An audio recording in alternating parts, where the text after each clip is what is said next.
we are, of course, Conservative Party headquarters in Calgary. We're also looking at the NDP and the Liberal headquarters. But it is the Conservatives, with a majority, who are celebrating tonight. Jacques Bourbeau is there in Calgary. Jacques, this is what Stephen Harper campaigned for. He made a calculation right from the start, and he got what he wanted. Well, I can tell you, Donna, that our decision desk has made a lot of Conservatives here in Calgary very, very happy. Our announcement of a Conservative majority has really electrified this crowd. And certainly one of the things I think is going to be interesting is that all through this campaign, Stephen Harper kept asking for a majority, but he never really explained what he wants to do with that, what he could do with a majority government that he hasn't been able to do with a minority government for the past 5 years. And frankly, Donna, it now looks like we're going to find out. Well, not bad for an election that he didn't want, huh? Not bad. You know, Donna, I was in that very room that Jacques is in 2006, and I can tell you, even though the Conservatives won the election in 2006, it did not feel like a victory. Tonight is what they were waiting for in 2006, and they got it, albeit 5 years later. The message was very clearly, Donna, the Prime Minister said right from the get-go that he wanted to see a stable government. I think that's what the country needs right now, and that's what Canadians have at least partially voted for. They voted for change on the one part, on the second place, but as far as their government goes, they wanted obviously a stable government. And Eric, let's bring in Eric Sorensen, who's brought us, come back to his virtual set. Our guru is here at the desk now. I'm only here virtually. You look real to me. Eric, what I wanted to ask about is the NDP and the Liberals essentially switched positions tonight, right? Which meant the Tories picked up seats, enough to get a majority, but they got what they wanted. The NDP certainly surged ahead, but the vote just switched, didn't it, between the NDP and the Liberals? Yeah, essentially. I mean, the vote splits in Ontario is what probably hurt the Liberals most. The NDP has, won lots of seats in Quebec. They have delivered some seats probably to the Conservatives in Ontario, and there may be even more seats for the Conservatives to pick up the rest of the way. But it leaves a very funny situation where you have the two parties that were on either side of the issue of national unity, the Liberals decimated and the Bloc Québécois decimated. And I'd be interested in Jay Hill and Sheila Copps talking a little about where this leaves the national unity question, because the Conservatives are going to have a majority, but it's not a Mulroney majority. It's not a majority with nationalists in part of that Quebec caucus. And Sheila Copps, I don't know what you think as well about where this leaves that debate, because yes, the Bloc is going away for the moment, but that, as Dennis Trudeau was saying, that's not the end of the separatist notion in Quebec. And where does that leave things if the Conservatives have this type of majority? I think it's actually going to put Jack Layton in a very challenging position, because as anybody who's been on the front end of any of those constitutional debates will know, sometimes what people want in Quebec, they don't want in other parts of the country, and it's very difficult to square that circle. When you don't have members, it's okay because you can take the position, but when you have members across the country, you sometimes have to be more balanced in your approach, and that could represent a potential danger, because the Bloc cousin, Pauline Marois and company, are going to be looking for any excuse they can to sort of torch Canada. Let's just check in at Conservative Party headquarters, Stephen Harper's headquarters in Calgary. Peter Harris is down in the crowd there. Huge celebrations, Peter. Well, Donna, as it was lurching towards majority territory, this crowd was going back and forth saying, one more. So as each seat was piling on towards that majority marker that we announced, they were looking for it. Now, this group especially was raucous. They were extremely loud.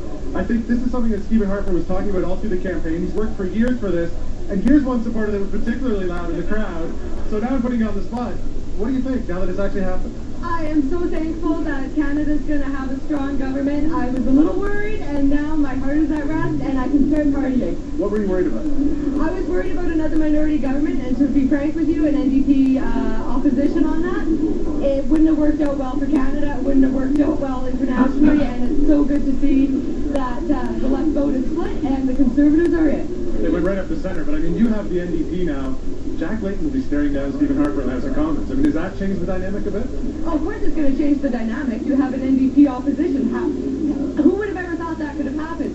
However, you're going to have an NDP opposition.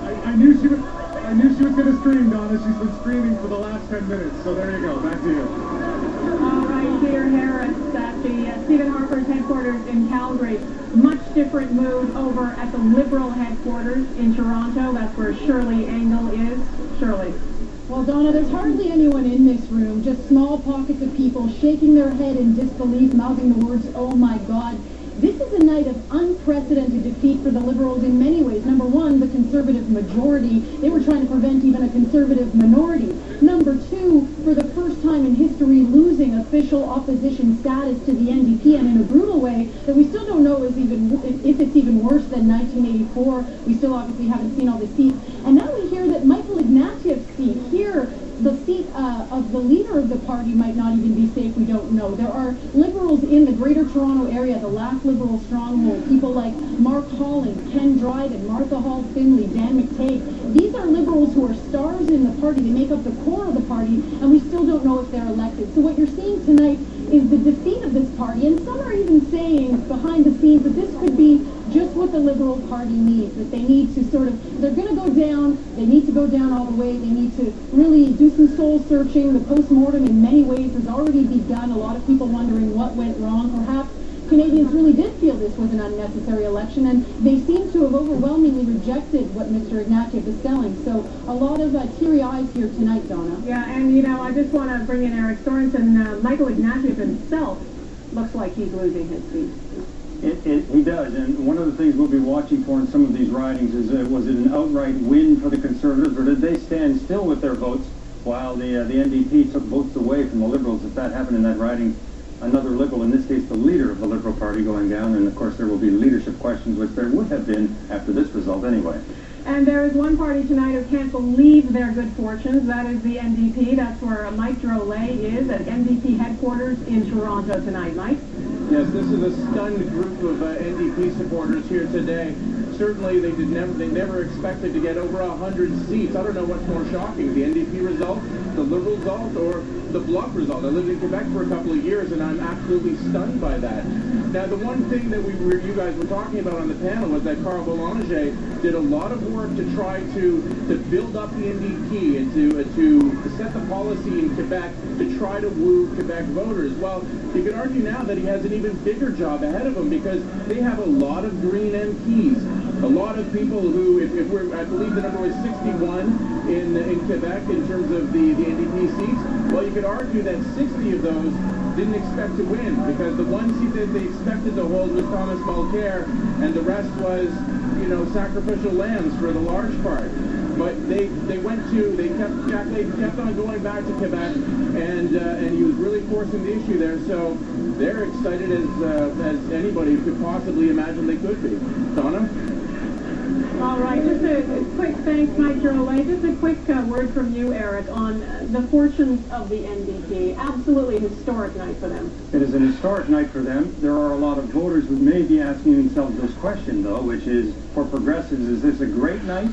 If you're thinking progressives more broadly in terms of Liberals, Green, NDP, because they have done well, but overall, you now have a Conservative majority government. That they can't be very happy about that. Some progressives, I would say. All right, thanks, Eric. It's now time to turn over our Decision Canada coverage to your local anchors for the next 10 minutes in most markets. Stand by. This is Decision Canada 2011 on the Global Television Network.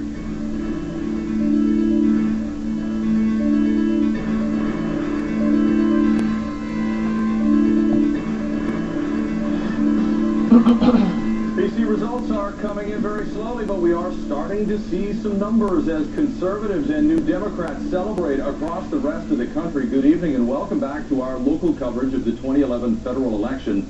Celebrations breaking out in riding offices across the province as more and more BC candidates wait to see that magic word elected beside their names. We'll go straight to the latest results now.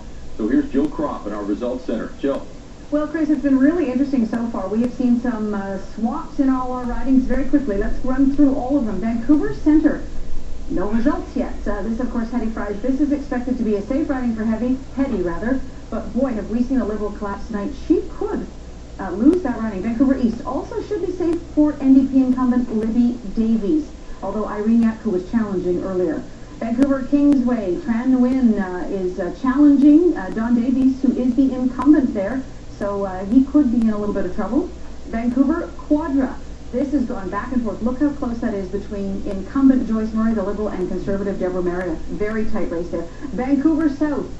Wei Young in the lead at this point. Ujjal Dosanjh has to be concerned about how this night is going to turn out for him. Keep in mind, though, early numbers.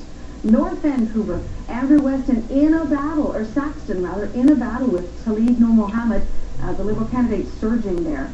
West Vancouver Sunshine Coast, Sea to Sky, John Weston, the incumbent, is being challenged by Terry Platt of the NDP. Burnaby Douglas, Kennedy Stewart, the NDP, he is not the incumbent, but this is an NDP riding. He's expected to win that, looking like he might do that. Burnaby New West, Peter Julian in a very strong lead against Paul Forsyth, who's a long-time politician. He was an MP for 12 years, challenging there. New Westminster, Coquitlam, Finn Donnelly in the lead for the NDP. Diana Dilworth of the Conservatives challenging. She's currently a Port Moody city councillor. She could be headed to Ottawa, depending on how the polls play out through the rest of the night. Delta Richmond East, as expected, the Conservative Carrie Lynn Findlay running away with that one. One of the few where we've seen somebody running away. This as well, Richmond Alice Wong of the Conservatives expected to take this. Looks like she will. In Port Moody, Westwood, Coquitlam, James Moore, the incumbent MP.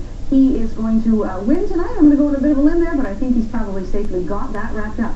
That's it for the Metro Vancouver area. Joining us now, Rick Weber from Global Okanagan. All right, thanks, Jill. We're taking a look at the interior ridings for British Columbia, as well as some Fraser Valley ridings and the North. And we're starting in Abbotsford. We've just in the last couple of minutes had a list of ridings where the candidates have been confirmed elected, and Abbotsford is one of them, the Conservative candidate. Mark Straw was hoping to take over for his dad as the Conservative MP, and that has happened. He's been declared elected just in the last couple of minutes.